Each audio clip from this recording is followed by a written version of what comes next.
think we'll go back. I'm going to run up here and get a cup of coffee at my local Starbucks, or the closest local Starbucks anyway. Even though I hate their politics, I do like their coffee. There's another store up here called Scooters, but their coffee's not as good to me. I'm sure some people probably prefer it, but it's more expensive even than Starbucks, and it's not as, I don't know, it's kind of bland coffee, I think. So I'm just gonna go for the Starbucks.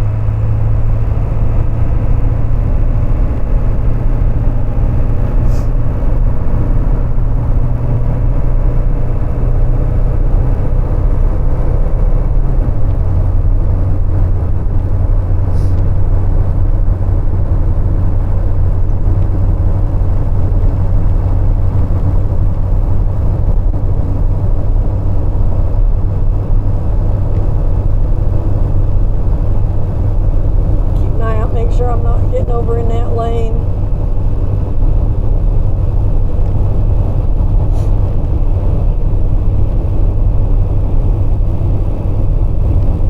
This truck is pretty wide.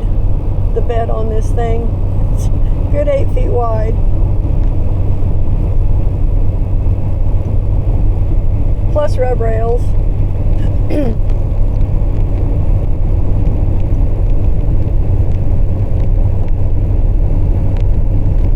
I'm kind of glad that this truck didn't sell.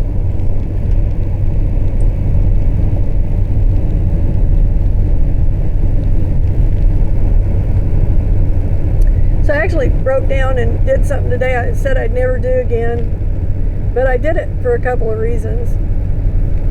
I actually made a little donation to President Trump's campaign, and the reason I decided to do it, I wasn't going to give any more money through WinRed, which is the organization, the PAC, I guess, that collects money for the Republican Party and Republican candidates.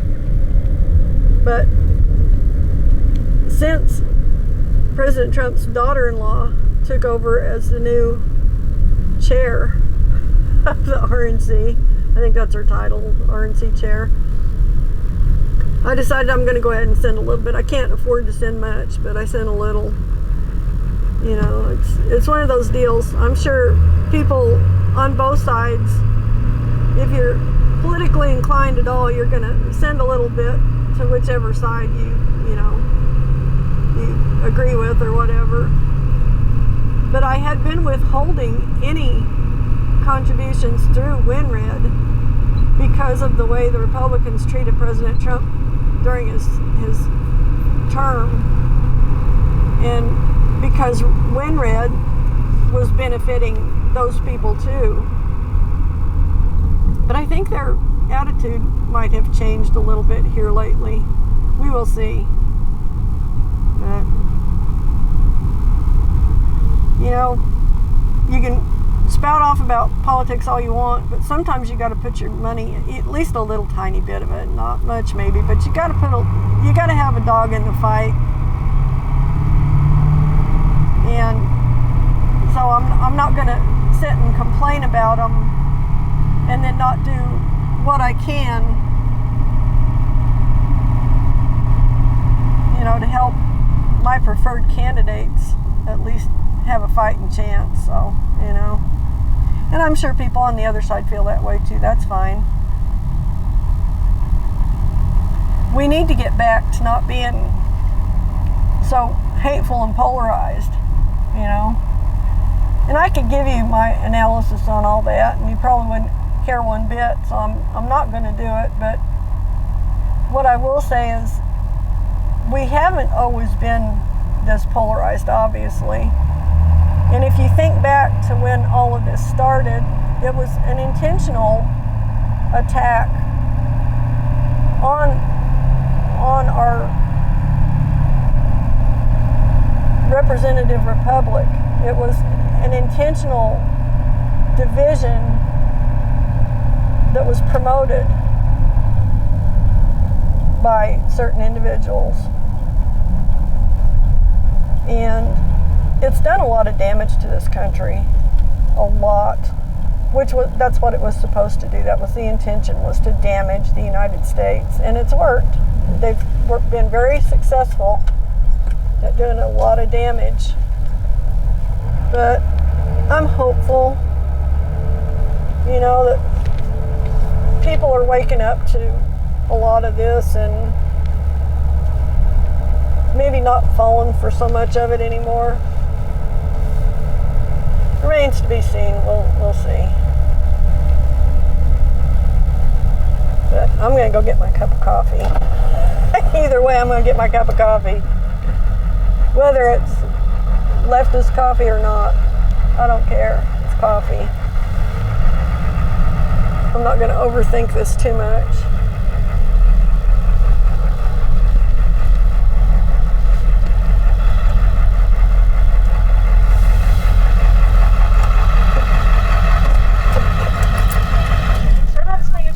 Anything to eat today?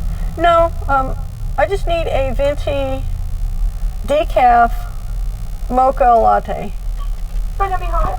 Yes. Alright, a venti hot decaf mocha. Anything else for you today? Nope, that's it. It's going to be $6.19 on the window. Thank you.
Keep the change.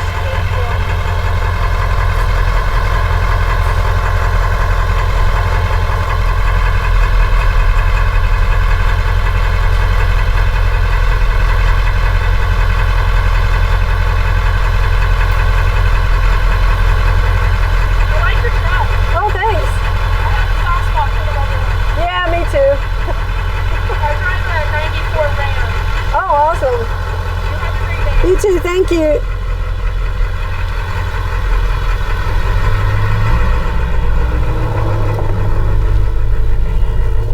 She's an old truck fan. What do you know? You probably couldn't hear anything she was saying, but she said, I like your truck. I'm like, thanks. She says, I like the old ones. I got a soft spot for the old ones. I'm like, yeah, me too. She's like, I drive a 94 Ram. Cool. Okay.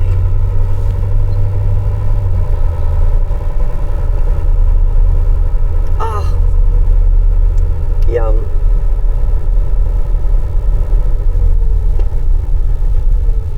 Okay. So now we'll just go on up through Chickasha. I'm gonna cut through here to get over to Grand Avenue, which is our main east-west running street on this end of town. But they actually blocked off the street that used to run on down where we were just at, and you have to cut through the Walgreens parking lot now to get out here on the street. Kind of silly, but well, sometimes you got to do what you got to do.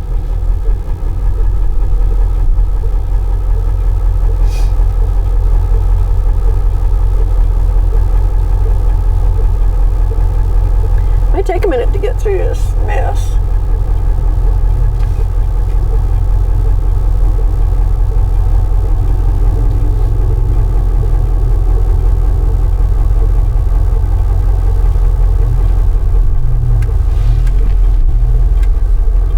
Oh, you couldn't let me slide in between you, could you? All right. I guess I won't hate on you too bad. I probably would have done the same thing. I need to be fair about this. I'm gonna slip through here though. You just wait your turn, sister. I've been sitting and waiting. Okay. So here's the scooters over here on the left. I'm just not impressed with their coffee, and it would have cost me $7 there, so, you know. What do you do? I don't know. I guess you just do what you do, right? Isn't that pretty much what we all do? Just whatever. I'm gonna run that yellow light.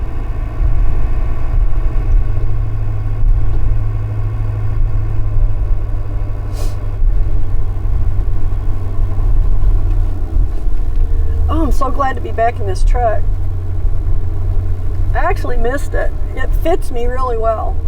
Once I've got the seat scooted back far enough, it fits me really well. I've got just the right amount of leg room. I don't slop around in the seat. It's, you know, nice, good fit. And I really like that. One of the things I didn't like about the Dodge was the seat in it was massive. It was huge. So I kind of got bounced around in the seat a lot. This truck doesn't bounce me around in the seat. I might bounce around, but I'm not bouncing out of the seat, you know, because it's contained. It's a more reasonable size for a person of my size, as opposed to being like, if I was a big guy, I would have been like, oh, all for the seat in the Dodge. But I'm not a big guy. I don't have, you know, I'm just not a big person. I'm a tall person, but I'm not a big person. I don't have a big frame. So it was just too much. It was just way too sloppy feeling, you know. I'd get bounced around and kind of slide around to the side. And I don't like that. I like staying in the driver's seat. When you're strapped in, you stay where you're supposed to be, right in the seat, you know. So I'm really glad to be back in this truck because it fits me better. I'll probably keep this till I die, I think. Or as long as I can keep it running. As long as I can afford to keep it running, I'll probably keep it. And just take it for Sunday drives, you know. Take it out, do my videos, do a little Sunday drive. This is actually a Saturday drive, but you get the idea. I do need to see about filling up my airbags. I don't know why.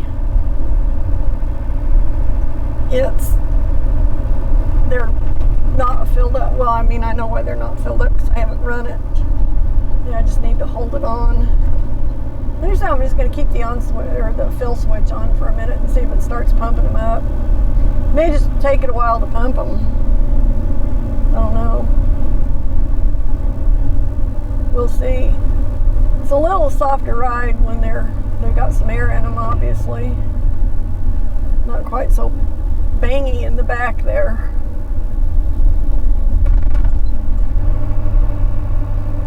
No, it's not doing anything. I'm gonna have to look at that. It may be that the wiring came loose or something, because I've got a bunch of stuff stowed down in that, or I used to have a bunch of stuff stowed in the same bay that the pump's in.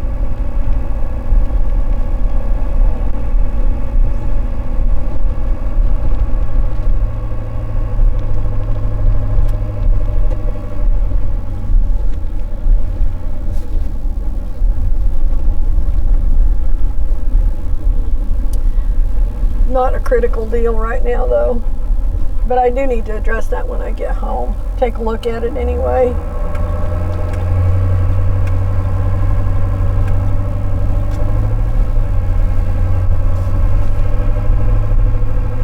Okay, now it's getting hot in here.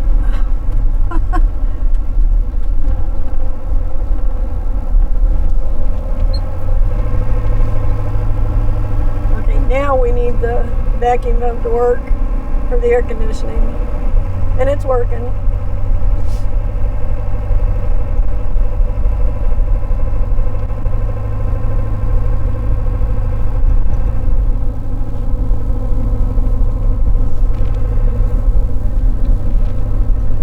I had a question from a viewer about a boosting system on the brakes. That was because I had put up the vacuum air pump ran the brakes, which was totally wrong. But I got to looking into that hydro boost for the brakes. I don't really need that on this truck because the brakes on it are good. I mean, it's got good brakes. I don't have any trouble stopping, even pulling trailers. So, but if I did, that would be something I would look into. I never really had thought about it or looked into that before, but I had to read up on it, so I could make a reasonable reply to the question.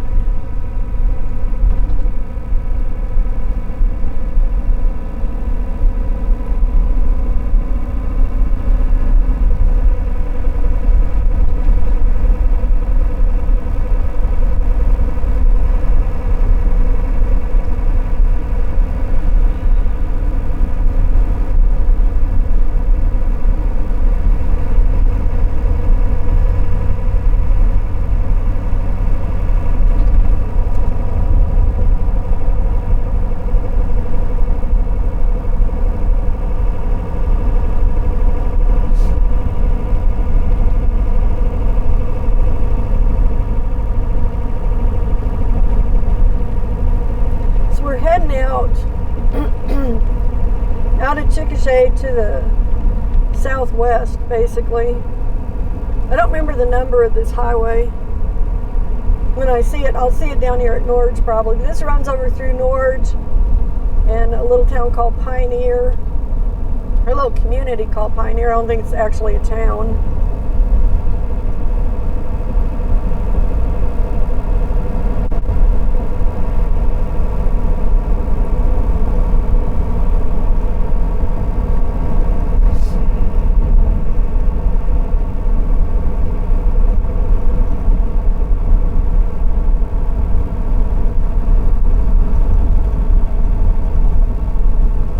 By a lake that's called Lake Birchie. We'll go around that way. I'm going to go entirely home on back roads from here.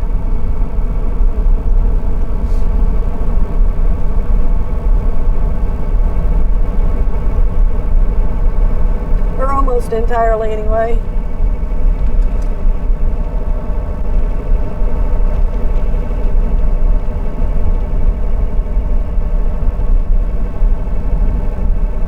Kind of splashed my coffee around on the outside of the cup.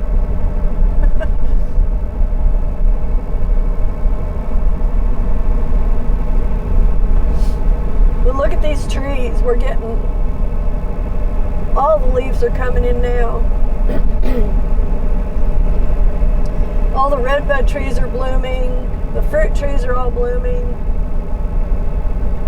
I was looking at a deal the other day about the different white flowering trees in Oklahoma, and the Bradford pears were first on the list because they're considered an invasive species, and that's what we've got on the farm. We've got a lot of Bradford pears.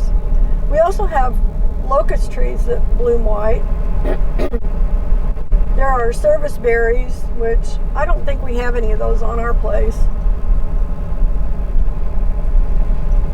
And there's the white dogwood tree, which they're my favorite flowering tree, but unfortunately we don't have them in this part of Oklahoma unless you plant one. And I've got one in the yard, but it's puny. It's never done well. It's too hot and too dry over here for it, I think. And it might be that the elevation here is a bit high for it too. Our house sits at about 1,388 feet in elevation. The yellow you see over there is forsythia. That white might have been serviceberry back there. But everything's just blooming out. This is great. This is a pretty time of year. The daffodils have been out for about a week now, a week and a half.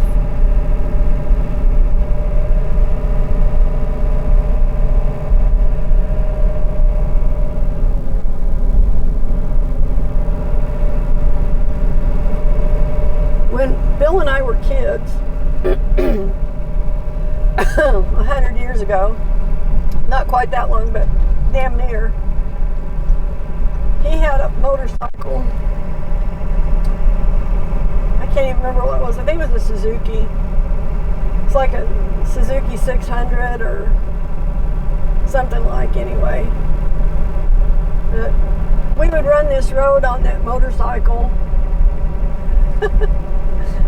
We're lucky we didn't kill ourselves, I think. But this was a fun road on a motorcycle.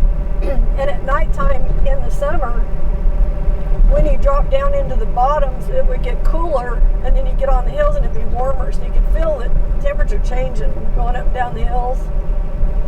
That's one of my fondest motorcycle memories. I mean, I rode motorcycles later, but and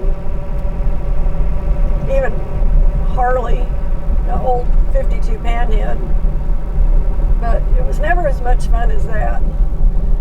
Of course, I was too young to worry about dying on it, so I was just having fun.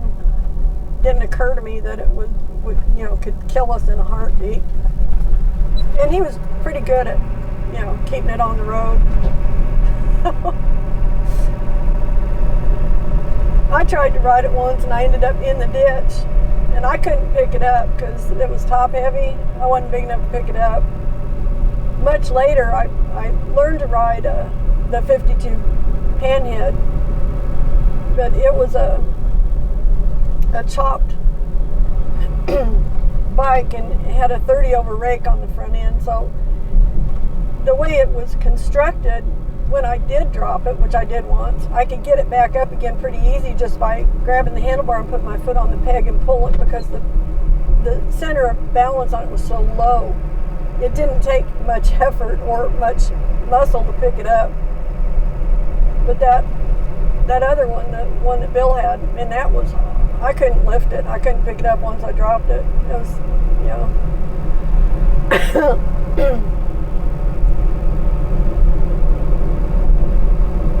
crazy things that you would never think by looking at me, right? People back in my day, we lived some. We got away with a lot of stuff that you'd get thrown in jail for now, I have to admit. Because as liberal as the world claims to be these days, they're a lot more controlling over things that people do, Oh, you can't do that. That's illegal. You can't do that. We can't have that. You might hurt yourself, We know what's better for you than you do. You can't do that. It's a shame, really, because, if you can't misspend your youth being wild and crazy, what's it for? I don't know. I'm too old to be wild and crazy now, and I know better. For the most part.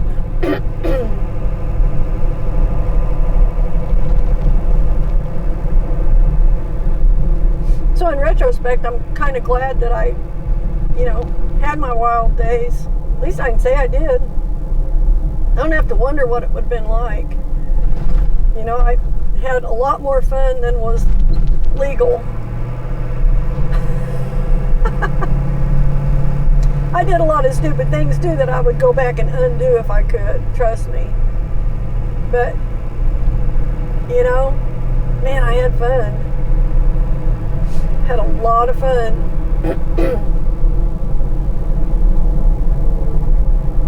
And even the things I regret, I try not to think about them much, because you can't undo.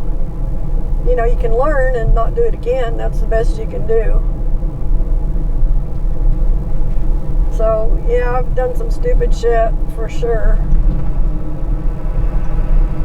But I did a lot of fun shit, too. A lot of completely fun, dangerous, crazy, daring, stuff that people do, or used to do.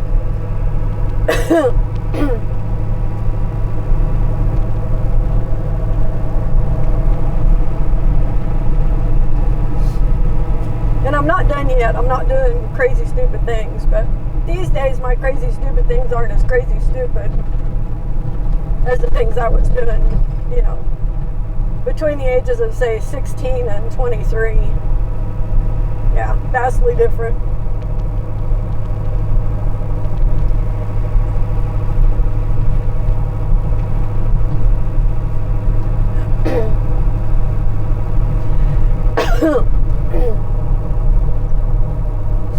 And though I did some things that were technically, kind of illegal, I didn't do anything that the statute of limitations didn't run out on decades ago. So, you know, there is that anyway.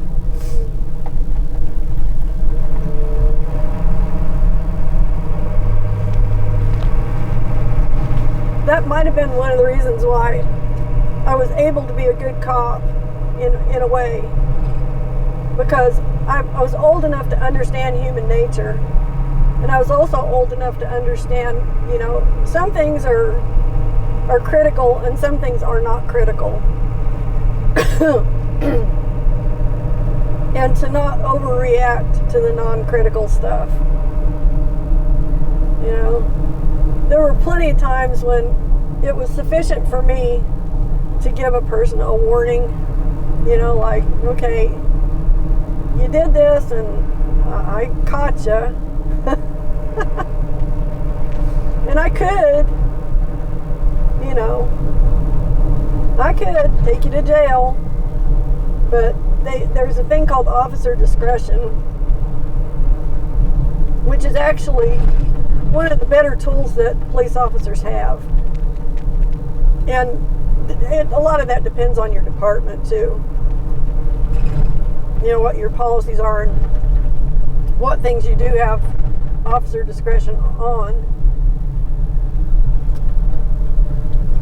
But we had pretty broad officer discretion in my department, and I had a chief who had a lot of trust in his officers and allowed us to exercise it without, you know, without micromanaging so much. We had one sergeant for sure in the line of command, in the chain of command, who was a serious micromanaging fanatic.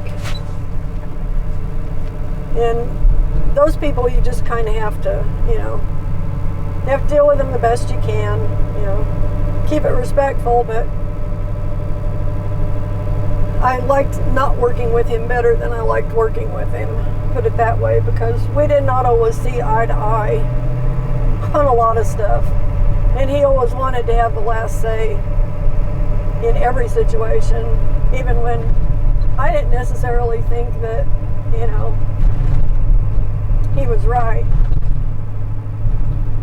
But one of the deals with being a cop too is you kind of have to respect, you know, the authority of your superior officers to a degree. So yeah.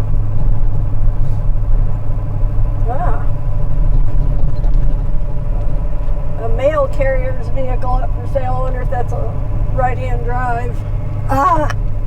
Look, I just splashed coffee everywhere. Dang it. Rough road back there. Do better to hold it in my hand now. So this is the area that Bill grew up in. This is his home turf over in here.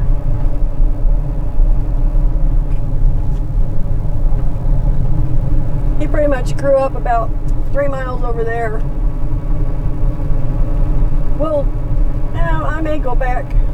I've got a couple of choices here. I can cut down across country,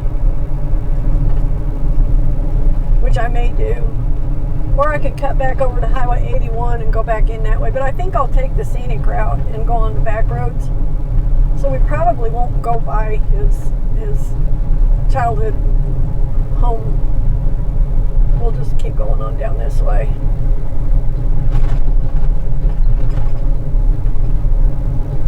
But suffice it to say, this was his neck of the woods when I met him.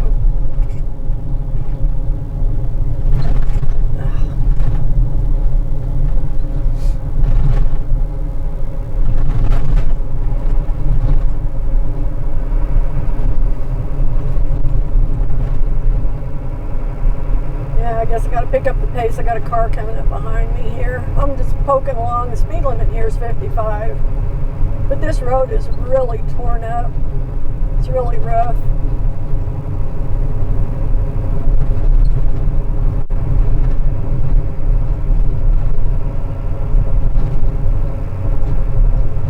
But I don't need to be just sitting out here blocking the road, I reckon. Maybe not.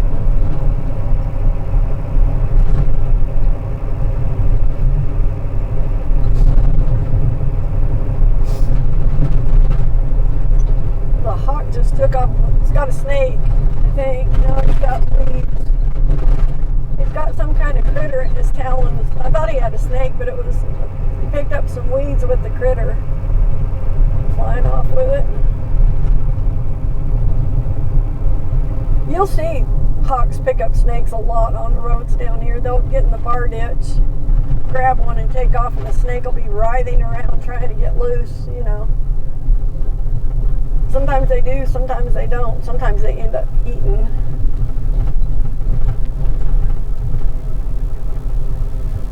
Okay. I'm gonna wait because we got several vehicles coming. Oh, this guy's gonna turn. I should have gone. Oh well. I did not realize he was gonna turn.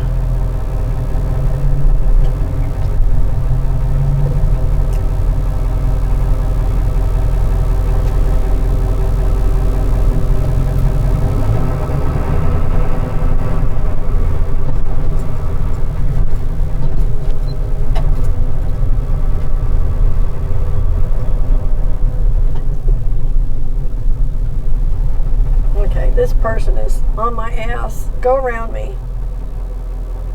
Thank you. Don't need you pushing me down a dirt road.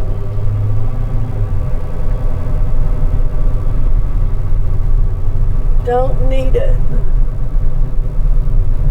I got a passel of dogs. They had 2 pit bulls in the front yard, some kind of a mixed breed in the backyard, and about 6 puppies out there running around.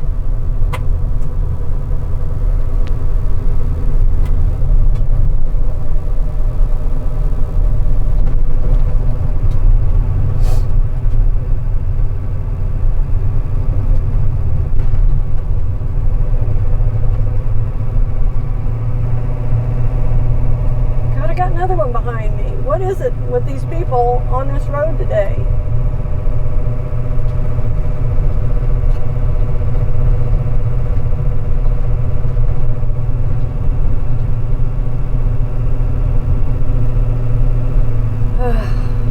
Okay, I'm gonna get over and let this one go around too.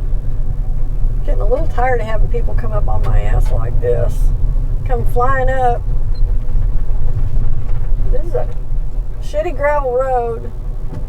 If you pop gravel and break my windshield, I'm going to catch up with you.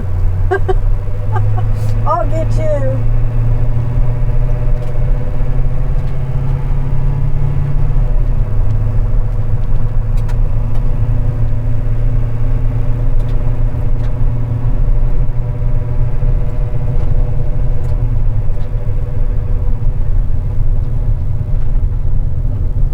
I like these little back roads like this.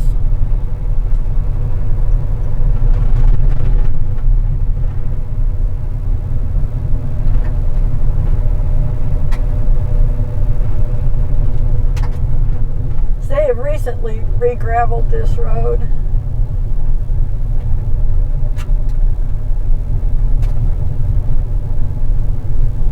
Looks like they bladed it too and cut the edges pretty good.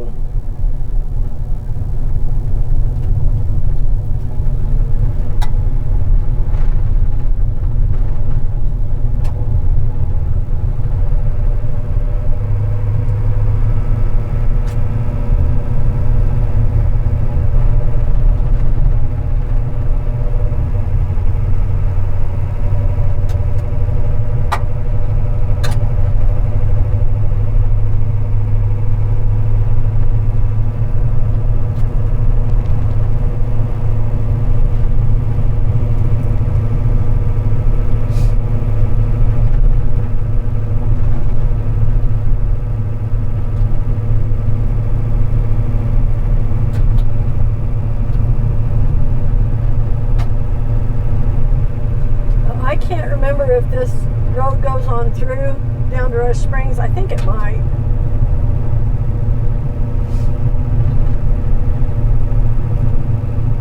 If it doesn't, we'll probably get routed back over to Highway 81.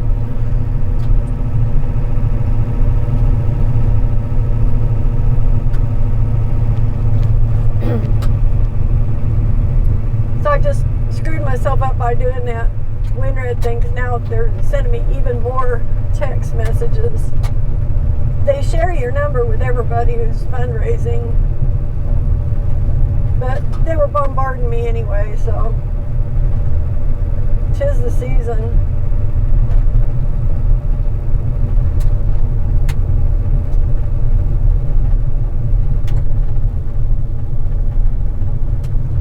We're fixing to cross over Interstate 44, also known as the H.E. Bailey Turnpike.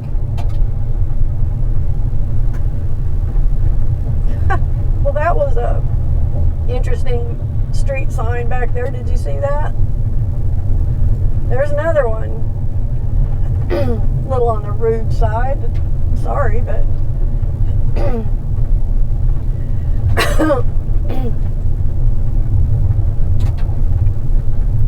bit rude. One lane bridge ahead. Oh yeah.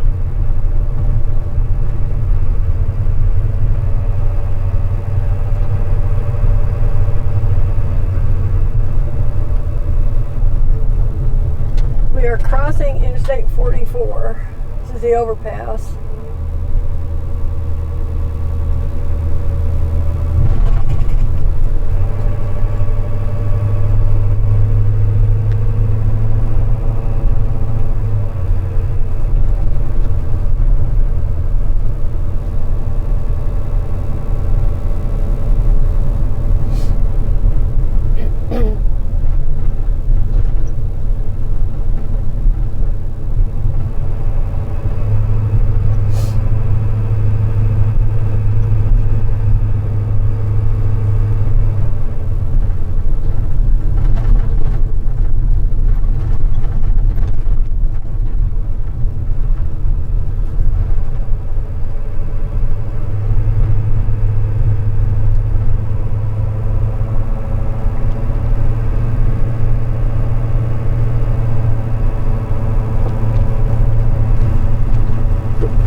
See if I can set that down now without it splashing so hard it comes out. I got it drained down pretty far.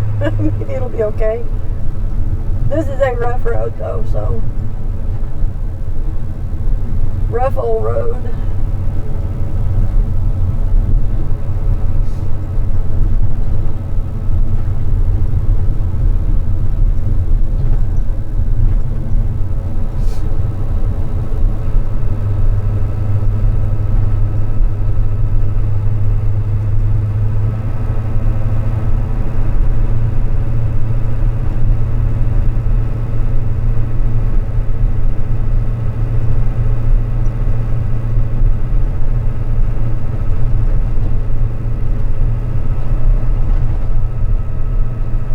Trees up here are really leafy. Another week it'll look like full summer here. I mean, it's just gonna do that. That's what it does. When spring gets here, it gets here and everything greens up really fast. Especially when we're getting rain, like we got last couple of days. Night before last and last night we had good solid drizzly rain. Lots of it. I can see the Wichita Mountains over there every once in a while. This is pretty hilly country in here, so like when I get down in the low part I can't, but when I get up on top of these hills I can kind of see them. It's just there's not a good place to turn the truck so you can see them here. If I come across a good spot I will so you can see what I'm seeing off to the west of us, but I'm heading south right now. We'll be heading south all the way back to Marlow, pretty much, and then east once we get there.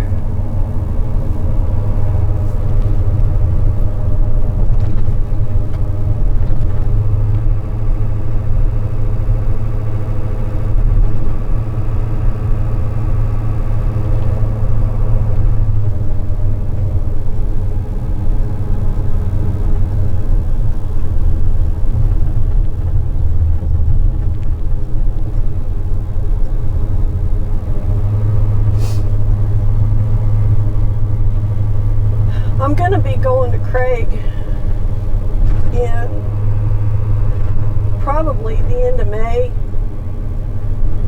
once the threat of snow is over with. And I'd really like to take this truck up there, but I've got to bring back a bunch of stuff. So I'll probably end up just taking the white Ford, but I wish I could take this one. Really do. I may anyway. I may figure out a way to load everything I've got to bring back on the back of the truck and just pallet and tarp it. Wrap it in plastic and tarp it or something. I may do that too. Uh-oh. I just lost my forward-facing card. Dang it.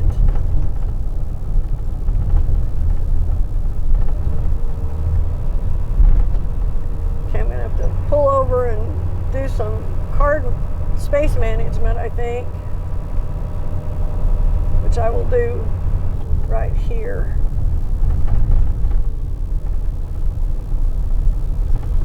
I've got some stuff on there that's already been transferred over to my computer. Should have wiped the card earlier. Okay. Menu.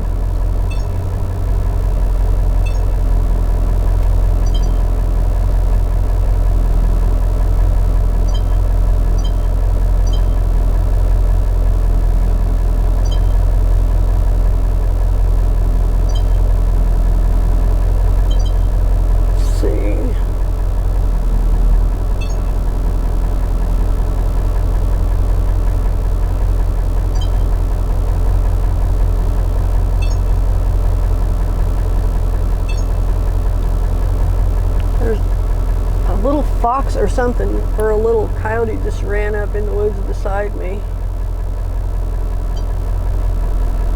Let's see.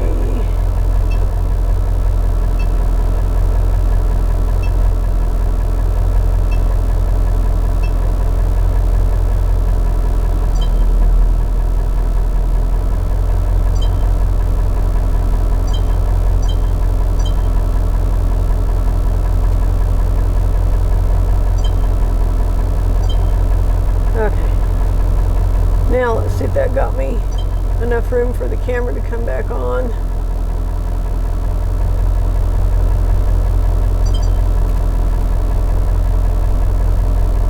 And voila, it's fixed.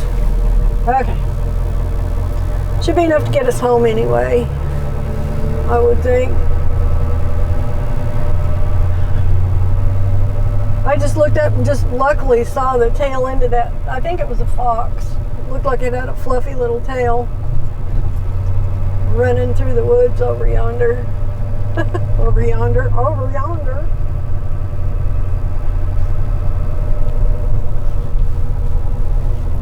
And I have that on. Crap. Yes, okay. All right. I should have had Bill install my inverter reversed because I can't see the on light without getting way over there to look, but I'll live with it.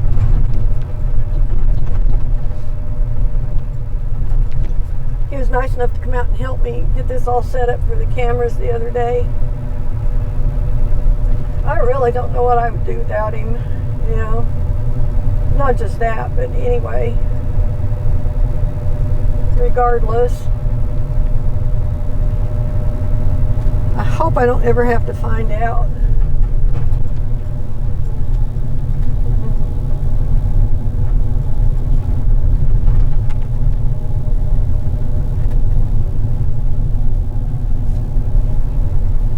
I think I will try and figure out a way to maybe take this up there. I don't know, maybe not. It might be better to take the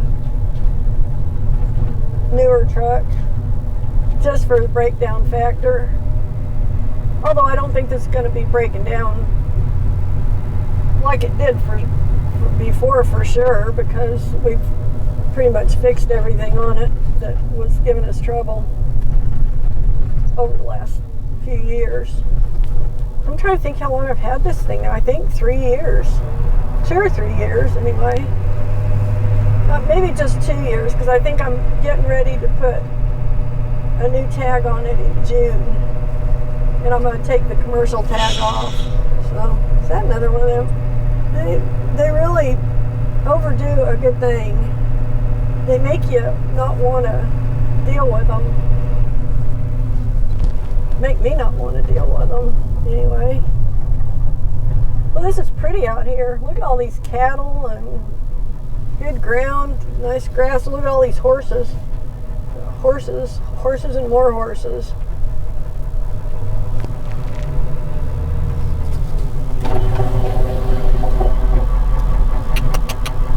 What you doing, buddies?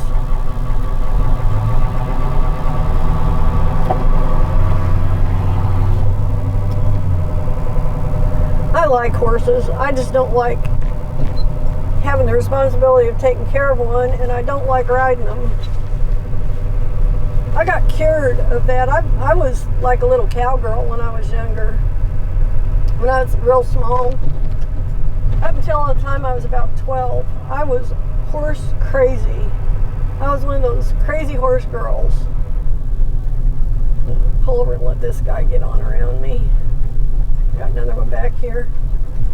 He's not going all that fast, but I don't want him up my butt anyway. So I was like a crazy horse girl. I wanted to be a cowgirl when I grew up. I'd ride any horse I could get a ride on. All of that. My dad loved it. He thought it was great. Because, you know, that's what he liked doing. But then everything changed. When I got bucked off, when I was riding one of the donkeys, we had 3 donkeys. And I got her all saddled up and I rode her around the pen. I was just in the pen. I wasn't out, you know, anywhere. I'm riding around in the pen, riding this donkey. Finally, she had enough of it and she just launched me. And I found out how much it hurts to get seriously bucked off of a critter, because I wasn't even ready for it. I had no warning. She just had enough and launched me. I ended up on my skinny little butt on the rocks in the bend, and that was it. I was like, you untrustworthy little donkey, you have ruined me on equines forever. And she did. I never wanted to ride again. I rode after that some, but not much. And I never, between the time that happened and the time I continued riding a little later on, I grew and I grew to the height I am now, and like overnight, and I got really clumsy, and I couldn't stay on a horse then if I tried. If they, took off or made a sudden turn, I'd be in the dirt. So I got tired of falling off horses and just quit. I knew when to quit. I think the last time I rode a horse was maybe 1992, maybe, somewhere thereabouts.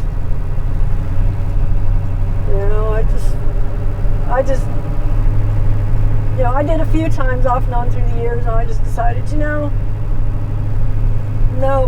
not for me.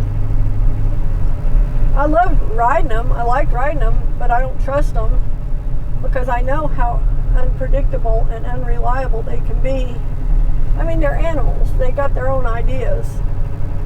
They'll do what they want to do when they want to do it, whether you like it or not, because they're big enough they can.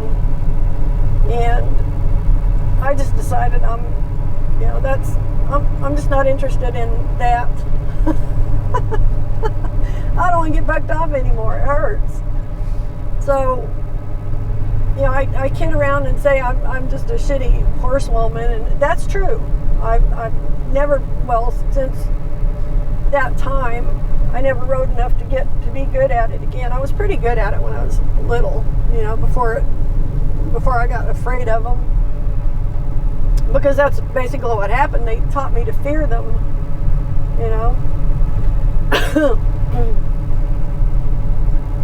But I just don't want to deal with them. If I don't trust something, I'm not going to mess with it. And it's the same with a vehicle.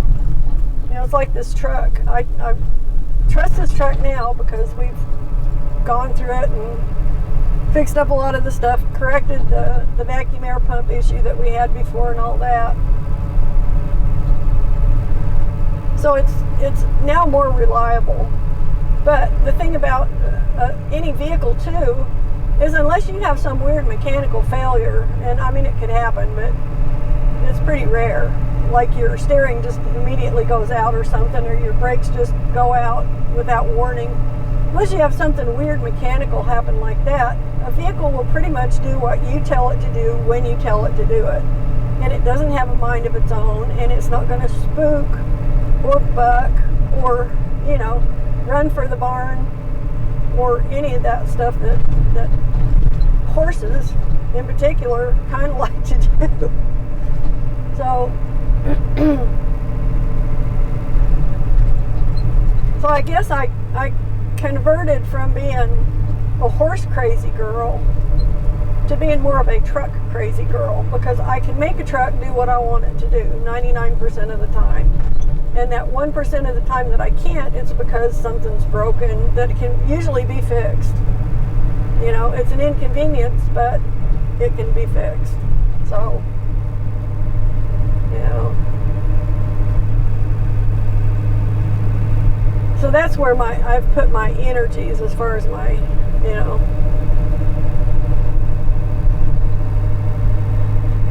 I've honed my driving skills and neglected my horsing skills, put it that way, by choice, knowingly. This is going to dump us back out, I think, on Highway 81 anyway, because we have to cross a bridge down here somewhere. The river's just down south of us here. I think it's the Washita. Is where we came through was River Bottom, where we came around that big curve that was right down by the river.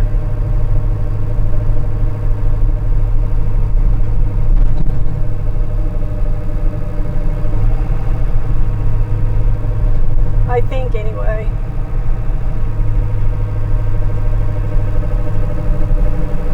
But we're going to stay on these back roads as long as we can.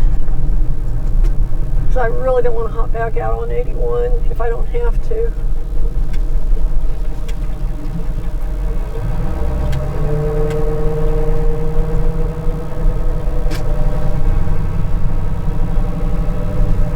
Is that a horse or a mule? It's a muley looking horse, evidently. Some horses do have a muley look to them, and some mules have a horsey look. I actually really like mules. I like the way they look. I mean, they're not pretty in the way that some horses are pretty, but they're solid in a way that horses are not. It's kind of weird. I don't know how to describe it beyond that. It's a big old house, dang.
We might just about be to Highway 17.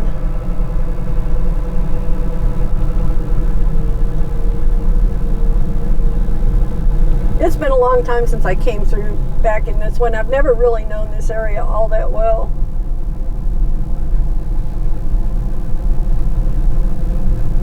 So this is kind of cool for me.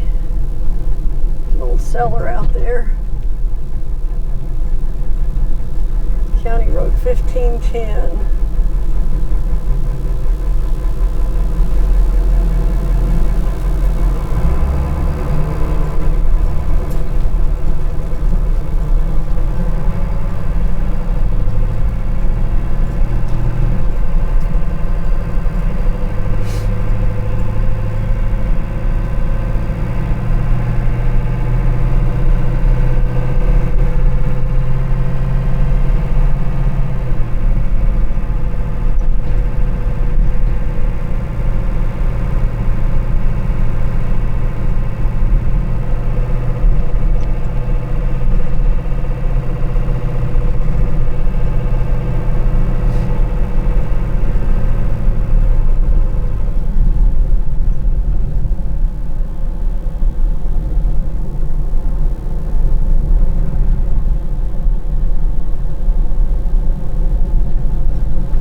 Drive on the wrong side of the road here for a minute while I avoid all that rough shit.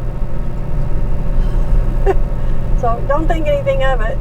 I'm aware that I'm on the wrong side of the road fully.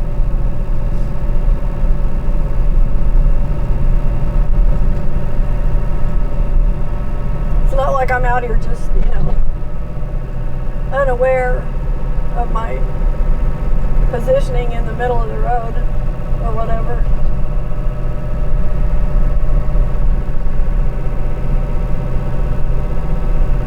I actually have decent spatial awareness. That's what I'm trying to say. So I usually know when when I'm on a part of the road I shouldn't actually be on. I'm usually aware of it and intentionally on it.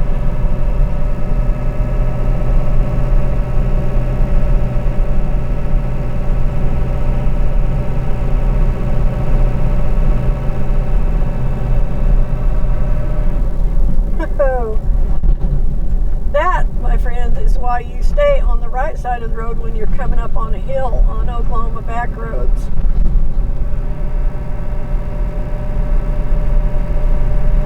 Because there will be times when somebody is coming the other way.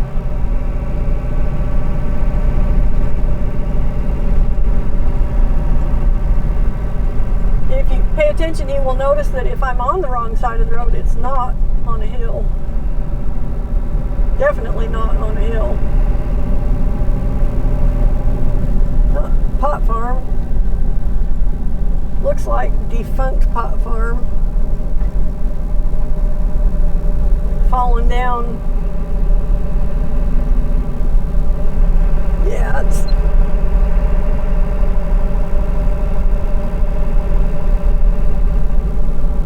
probably one of those Chinese illegal ones. It's a weird phenomenon that occurred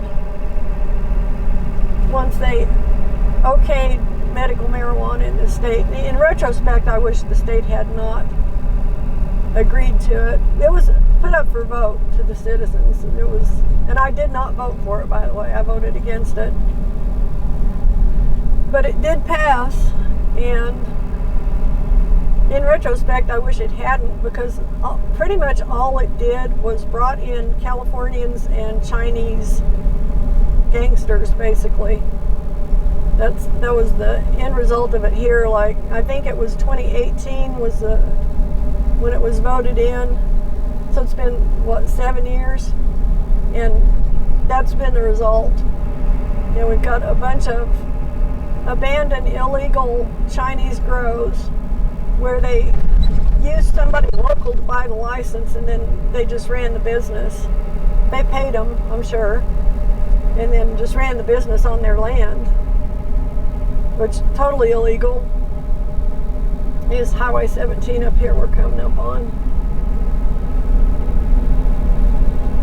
That, and the Californians came in mass, the California pot growers, like they do in every state. So if your state is getting ready to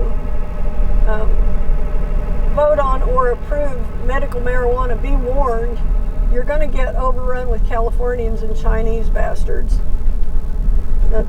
That's what happens. I did not know that before. I just thought it was a bad idea anyway to start with.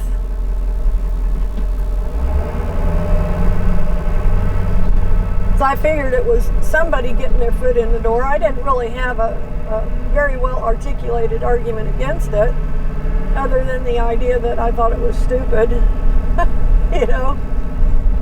But then I saw how Colorado was benefiting from it, and I thought, well, maybe it's not stupid. Maybe it's something that we should think about, but I still voted against it.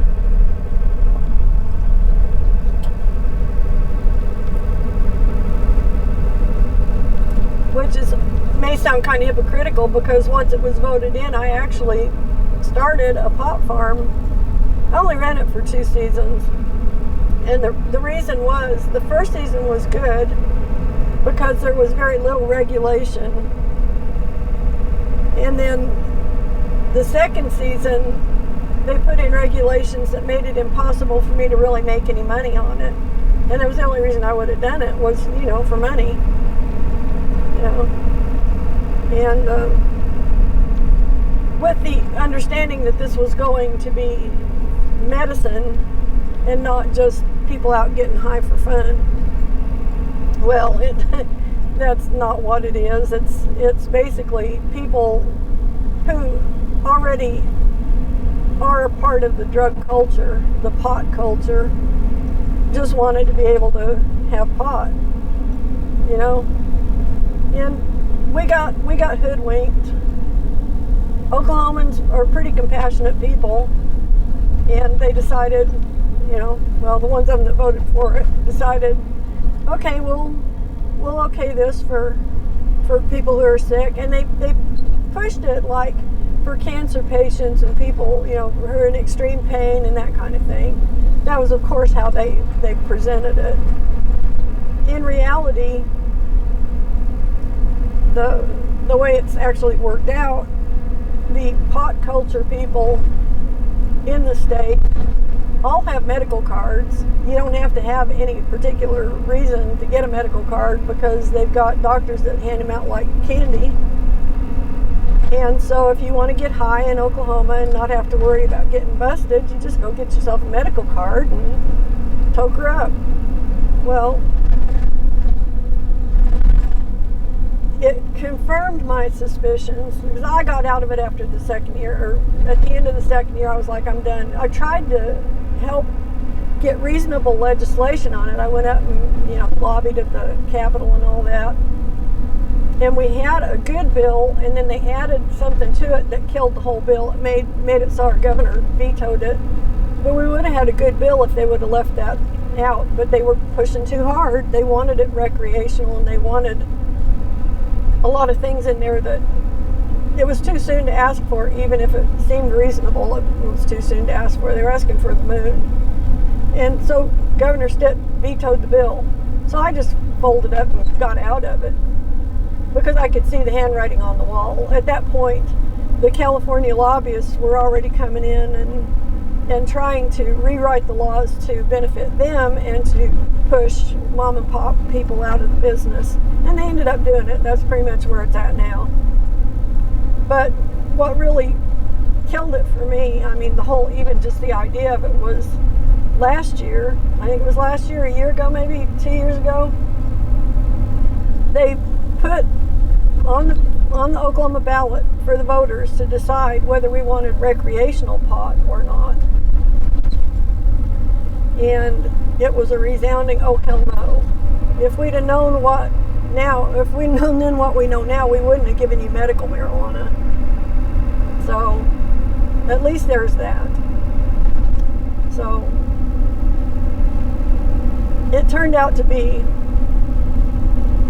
utterly stupid, basically.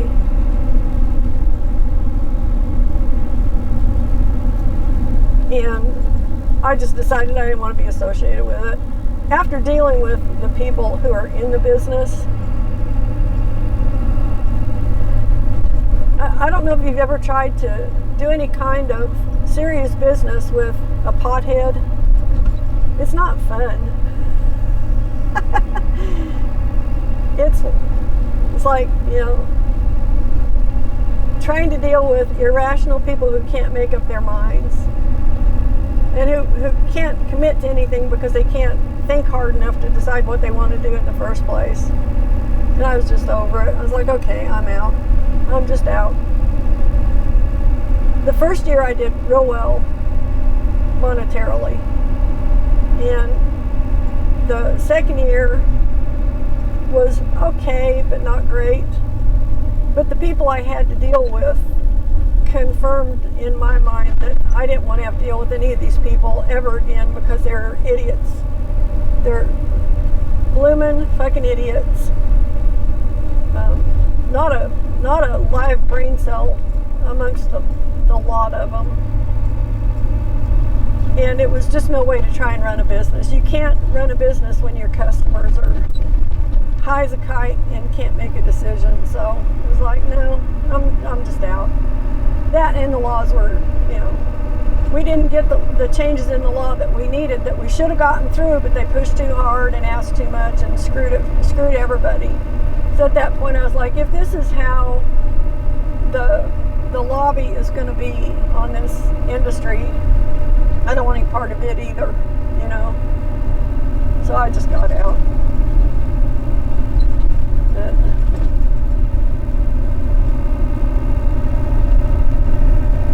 then again, I'm not a dope smoker, I'm not interested. It's not my culture. Just isn't. It's not my cup of tea. Not even remotely.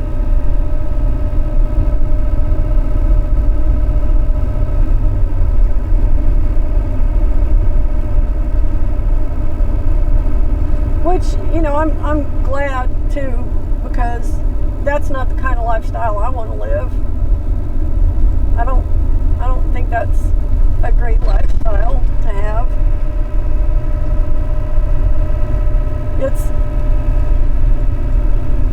It's right up there with drinking and smoking cigarettes. And I smoked cigarettes a long damn time. I finally gave that up in 2015. But it's the same idea to me. I mean, other people may view it differently, but I think it's the same thing. You're putting a substance in your body that your body does not need. And especially if you're smoking it, you can make the argument that, smoking pot's not like smoking tobacco. Well, yeah, it is, because it's the smoke that will get you. It's not necessarily what's burning. If you don't believe me, look back in history to the mummified remains they've found of people who lived in a society where everybody had a cooking fire going all the time. And they've, done studies on these mummies and autopsies and stuff, and found that they probably didn't live very long, and their lungs were full of tar from their cooking fires. So breathing in smoke is not good for you, no matter what flavor it is, right? So there's a lot of, denial that goes into that kind of thinking. And to each their own. I'm not going to tell other people what to do, but for me, that wasn't something I'm interested in. So, and I don't like the idea of being impaired and not in control of myself fully. I just don't, I'm not a 20-year-old kid anymore who likes to go out and drink at the bars. You know, been there, done that, had the hangovers. Don't need that kind of thing in my life. I just don't. Not my cup of tea.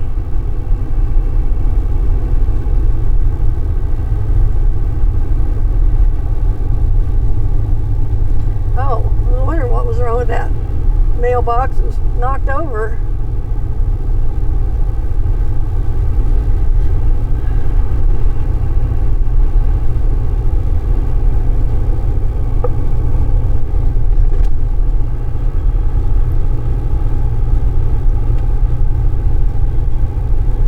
Everything's so pretty today. The water's pretty, grass is pretty, the trees are pretty. It's all so pretty.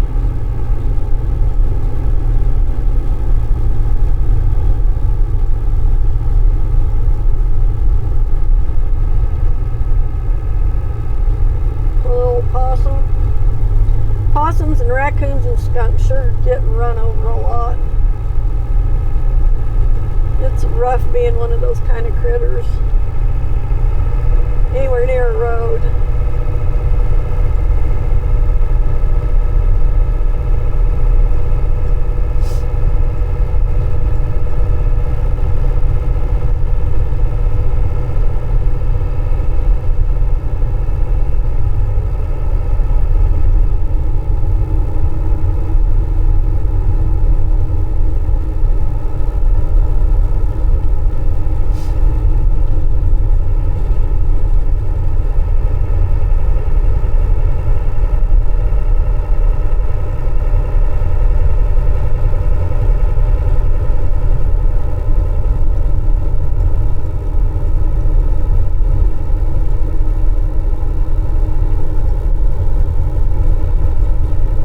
To head east up here pretty soon.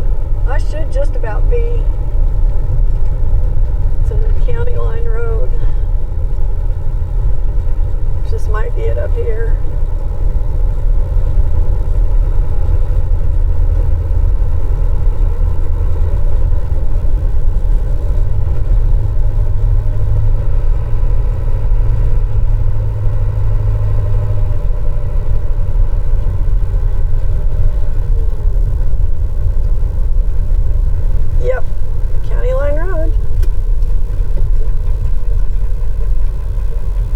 I have my father to thank for my sense of direction and my ability to remember roads. I'm pretty sure. I actually asked him about it a little bit when they moved down here, and we actually started sitting down talking like human beings instead of being in conflict.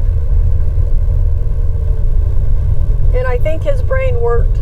I think my brain works like his did in that sense of direction and having an ability to mentally map where you've been, because there aren't too many times that I get turned around to the point where I'm actually confused or worried about getting lost.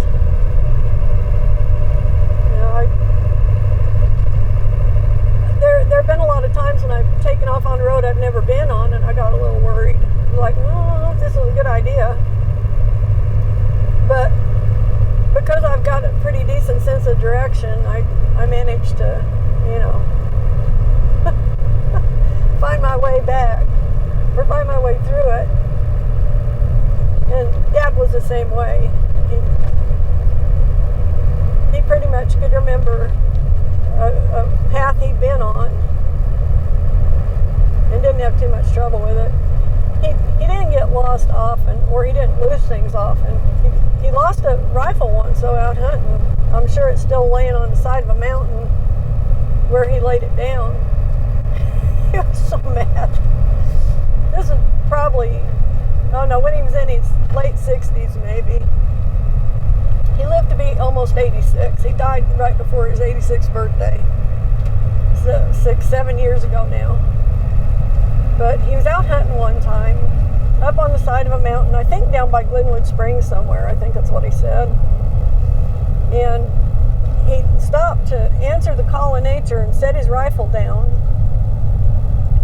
So he did what he needed to do, and then he got going again, and then he realized, shit, I laid my rifle down, I didn't pick it back up. So he tried to backtrack, and he could never find his rifle. He looked and looked and looked, and finally he had to come home without his rifle. He was so pissed. And that rifle's probably still laying up on the side of that mountain where he set it down that day.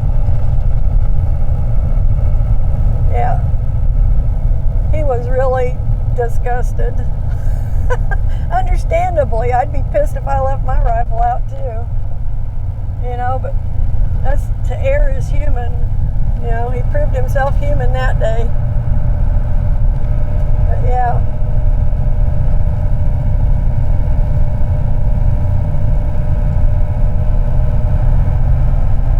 I really actually like this place. I enjoy the country here.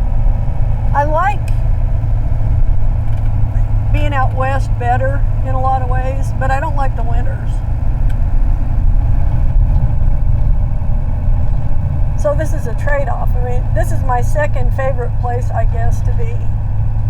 So I'd really rather be in Colorado, but odds are I will probably never live there again. You know, for one thing, I don't like the politics there, and the other thing is I can't afford it. Even if we sold this and made a lot of money on it, it would still be hard to find a place out there, especially around Craig, because it's a small town and the options are limited for places to get, and land's expensive now because, well, you know, Californians. So I doubt that I'll ever get to live there again. So, but this is my second choice for sure, because of the mild winters and the early springs and the winter wheat. I mean, I don't get starved for green here in the winter like I did up there. But when you live in an environment where there's butt-deep snow on the ground for months at a time, you know, 4, 5, 6 months sometimes, depends on the year, you do start getting hungry to see something green, something living, instead of just all this white snow. But at the same time, you know, it's such a beautiful part of the country up there that just the beauty of it, even when it's dressed up in its winter clothes, it's still absolutely beautiful. There's my favorite view in Craig is kind of from the west side of town. There's a store called it used to be the West Come and Go. I don't know if it's still a Come and Go or if it's something else. I think it's something else now. But one of my favorite views in town was from out there, because you could kind of look back, looking east and south across the Yampa Valley, and you could see the hills over at Knez Divide, and they'd be kind of dark blue mountains with kind of light brown vegetation, you know, areas on them, and then with the white snow. It was just really pretty, and I really liked that view. Of course, in the summer, then you could see over there and see all, you know, be all green, and then the blue mountains in the background. So I do miss that. I miss the drama of the country, the way it looks there. And I miss the sagebrush and the hills and sand wash and all that open country out west of Craig. I really miss that. But I don't miss butt-deep snow. Go figure, call me crazy, you know. I do not miss being butt-deep in snow from about November to the end of March, you know, or May even, some years. So, yeah.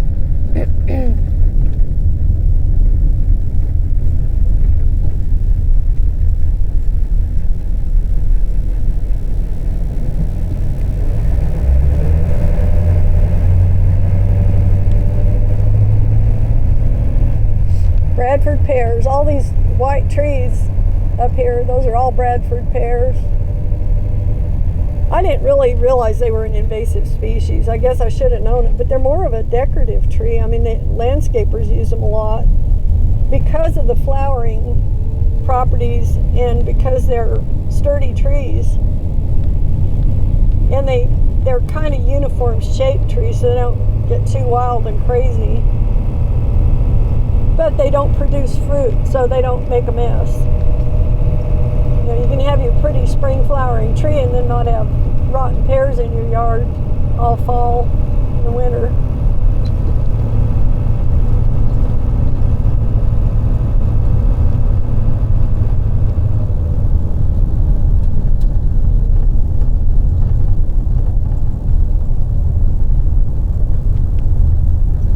All right, we're almost back. Almost home. This is Highway 81. I'm going to cross it and take the same road home that I came out on. I just got to wait for the traffic to clear. There's traffic strung out.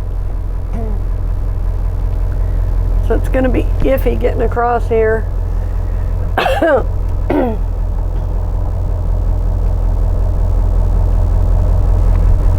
I maybe can go after this truck gets by.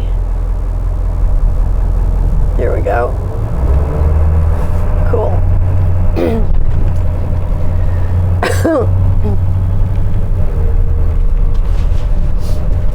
Now on the minus side of the ledger, on the environment here, I am pretty sure I got some allergies. I don't have them as bad as my brother's got them. He's allergic to everything. I'm just allergic to a lot of stuff. But I don't suffer with it like he does. This is the hoarding place that we went by. Just getting a look at it from the other side. This guy's out of control. Out of control.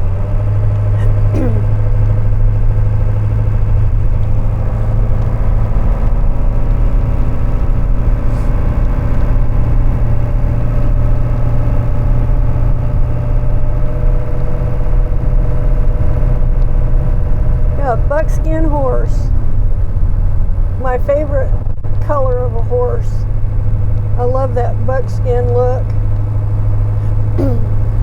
Always have.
You'll see this really high fence.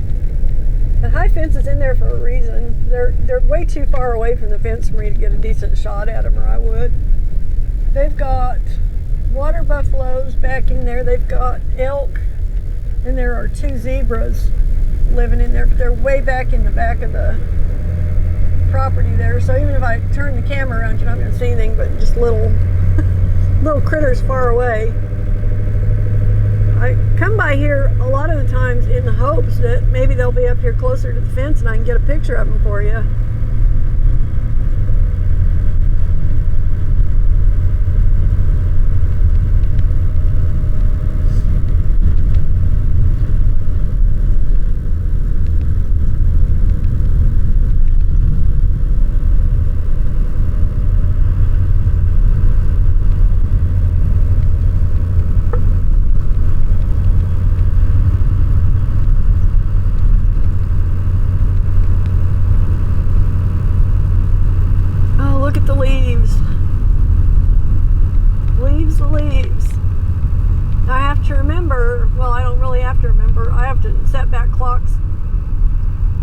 clocks I have that don't automatically reset themselves. Actually, we've got quite a few because Bill's big on clocks, and we got a lot of clocks in the house. But just to know for sure what time it is, I don't have to remember because my cell phone will do it for me. But yeah, tonight's the night. Set your clocks forward. Of course, you won't see this probably till tomorrow. If you didn't set your clocks ahead, Sunday morning or Saturday night, set your clocks ahead. if you failed to do so. I'm going to try and go ahead and get this processed today and get it uploaded before midnight, so we'll see. I think I can do it because I don't have anything else on my plate today, really. Alright, I think I'm going to wrap it up. As always, thank you for riding along. I appreciate each and every person that watches these videos. If you have any feedback or any comments, please share them, because I will answer every comment. You know, I only have 170 something followers, and I definitely have the ability to answer anybody's questions or comments. So, and I'm happy to do it.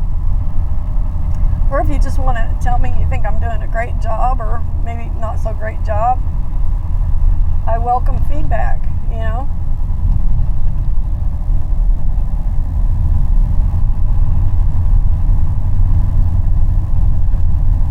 At any rate, thanks for riding along.